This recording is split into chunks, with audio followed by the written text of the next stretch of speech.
Yang saya hormati Bapak Ibu Pimpinan Wilayah Muhammadiyah Kalimantan Timur, Ibu Pimpinan Wilayah Aisyah Kalimantan Timur, Ibu Bapak Ketua Majelis, Ketua Lembaga di lingkungan Pimpinan Wilayah Kalimantan Timur, para Ketua Ortum tingkat wilayah yang saya hormati, dan seluruh peserta pengajian pimpinan wilayah Muhammadiyah Kalimantan Timur. Puji syukur kita panjatkan kehadirat Allah Subhanahu wa taala atas segala limpahan rahmat dan karunia-Nya kepada kita sekalian. Salawat salam semoga tetap tercurah atas Nabi kita Muhammad sallallahu alaihi wasallam. Kita berharap semoga acara yang kita hadiri, kita laksanakan pada pagi hari ini diberi kemudahan oleh Allah Subhanahu wa taala menghadirkan rahmat, ridha, berkah, inayah dan hidayahnya kepada kita sekalian. Amin ya rabbal alamin. Bapak sekalian yang saya hormati, sudah amat sangat familiar di kita bahwa kata Allahu yarham Pak R. Fahrudin ya, bahwa ruh persyarikatan ruh Muhammadiyah ini adalah pengajian. Ketika bermuhammadiyah tidak suka dengan pengajian, tidak suka menghadiri pengajian, apalagi pengajian-pengajian yang resmi diadakan oleh persyarikatan, maka sesungguhnya seperti ya mayat ya. Kalau sesuatu tidak ada ruhnya itu ya berarti mayat. Ya. Nah, bagaimana kita menyikapi atau bagaimana kesan yang bisa kita tangkap, kita rasakan saat kita berhadapan dengan mayat? Ya, satu, dalam tanda kutip, ada beberapa orang yang merasa takut. Yang kedua, berdampingan dengan mayat jenazah itu tidak nyaman. Nah, ini barangkali kita bisa gunakan untuk kita dalam bermuhammadiyah. Jika Muhammadiyah itu sepi dari pengajian, ya seperti mayat yang kehilangan roh, seperti jasad yang kehilangan rohnya. Kehadirannya menakutkan, kehadirannya tidak membuat nyaman. Jadi kita bisa lihat yang tidak biasa ngaji di Muhammadiyah, itu orang lain kalau mau ketemu tidak nyaman, karena bisa jadi ucapannya tidak enak didengar di telinga. Kalau ada orang yang mau ketemu merasa takut, ya karena memang mayat itu menakutkan. Nah, agar Muhammadiyah tetap hidup, rohnya tetap ada, maka pengajian itu perlu diadakan dan diikuti.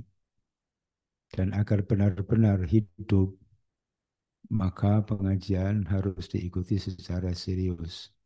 Tidak bisa dengan ya Allah kadarnya, tidak sekedar daftar hadirnya ada, ya, tapi betul-betul serius. Secara umum pengajian yang diadakan Muhammadiyah itu kan sesungguhnya membaca dan membedah serta memahami ayat-ayat Allah. Ketika dilakukan secara serius, maka rahmat itu akan hadir. Bahasa umumnya adalah wa idza quri'al Qur'an fastami'u lahu wa ansitu la'allakum turhamun. Dan ini pasti, bukan insya Allah. Ya, karena memang ayatnya tidak ada bunyi insya Allahnya. Ketika hadir di pengajian, tapi belum mendapatkan rahmat Allah Subhanahu wa Ta'ala, ya berarti ada masalah. Masalahnya bisa pengajiannya sendiri, atau narasumbernya, atau yang ikut pengajian. Maka harus diciptakan sebuah sinergi, dirancang sedemikian rupa bahwa pengajian itu adalah dalam rangka menghadirkan rahmat Allah, dan yang hadir diupayakan seserius mungkin agar bisa mendapatkan rahmat Allah. Yang tidak kalah pentingnya adalah narasumbernya. Narasumbernya juga harus mempersiapkan diri, bisa menarik rahmat Allah itu hadir. Antara lain apa? Dibutuhkan yang namanya keikhlasan di dalam menyampaikan. Ketika itu tidak ada, bisa jadi hadir setiap hari pengajian, tetapi kemudian rahmat itu tidak nampak. Ibu Bapak sekalian yang saya hormati, bagaimana cara kita melihat diri kita itu dirahmati oleh Allah atau tidak, orang lain dirahmati oleh Allah itu atau tidak. Ya, ada beberapa isyarat yang disampaikan oleh Rasulullah SAW dan diabadikan di dalam Quran. Gitu ya. Yang pertama, orang yang mendapat rahmat itu memiliki kemampuan mengendalikan hawa nafsu. Isyaratnya di Yusuf 53. Wa ma ubarri'u nafsi inna nafsa la'ammaratun bisu' illa ma rahima rabbi. Jadi selamanya manusia akan dikendalikan oleh hawa nafsunya, kecuali nafsu itu dirahmati oleh Allah. Ini indikasi pertama. Yang kedua, orang yang diberi rahmat oleh Allah Subhanahu wa taala itu memiliki kelembutan hati, kelapangan dada, kenyamanan tutur kata. Isyaratnya di mana? Fabima rahmatin minallahi linta lahum. Walau kunta fadhan ghalidhal qalbi lam fadhu min hawlik. Fa'fu anhum wasfah wastaghfir lahum wasyawirhum fil amr. Ya, jadi orang yang diberi rahmat itu tur-tur katanya juga enak. Ya, ketemu dengan orang santun, ramah, tutur katanya santun, menyejukkan ya. Ketika ada orang yang berbeda dengan dirinya, kemudian tidak memaksakan orang untuk memahami dirinya, tapi justru berupaya eh, menyelaraskan dalam tanda kutip, berupaya untuk memaklumi sikap orang, memaklumi pikiran orang, tidak memaksa orang lain untuk memaklumi pikirannya, tidak memaksa orang lain untuk uh, menerima pikirannya, menerima pendapatnya, dan itu ditunjukkan oleh Rasulullah SAW. Walau kunta fadhan ghalidhal qalbi lanfadhu min hawlik. Sekiranya kamu berhati kasar dan berlaku keras terhadap mereka, tentu mereka akan lari darimu. Tapi itu tidak mungkin terjadi. Karena apa? Di ayat itu Allah menggunakan kata lau. Lau itu adalah sesuatu yang tidak mungkin terjadi. Apa artinya? Rasulullah tidak akan bersikap kasar. Dan bahkan ditambahkan wa'fu anhu wastaghfir lahum. Fa'fu anhum, mohon maafkan mereka, mohonkan ampunan kepada Allah dosa mereka. Padahal kesalahannya adalah mengakibatkan kekalahan perang pada perang Uhud.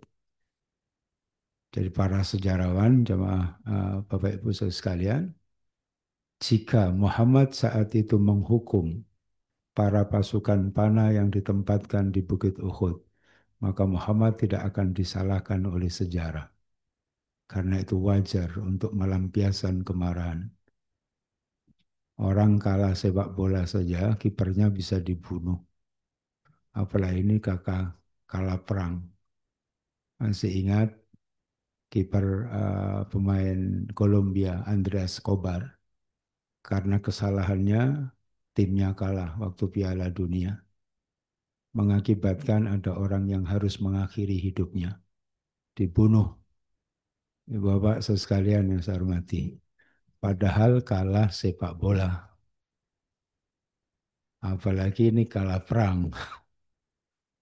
Ya, kalau Allah mau menghukum, para sejarawan non-Muslim itu membuat satu analisis, sekiranya Muhammad itu saat itu melampiaskan kemarahannya, maka Muhammad tidak akan disalahkan oleh sejarah. Karena kesalahan itu adalah wajar untuk dimarahi, untuk diberi sanksi. Tapi hal itu tidak dilakukan oleh Rasulullah Shallallahu Alaihi Wasallam. Ibu bapak sekalian yang saya hormati, ini yang kedua. Ya, kita bisa lihat orang itu dapat rahmat atau tidak, hatinya lembut, ya, tutur katanya enak, bisa memahami orang, tidak memaksa orang untuk memahami kemauannya. Karena ya, ibu bapak sekalian yang saya hormati, dirinya cuma satu, orang lain itu banyak. Jangan paksa pikiran banyak orang untuk mengikuti satu pikiran kita. Justru kita belajar untuk memahami pikiran banyak orang.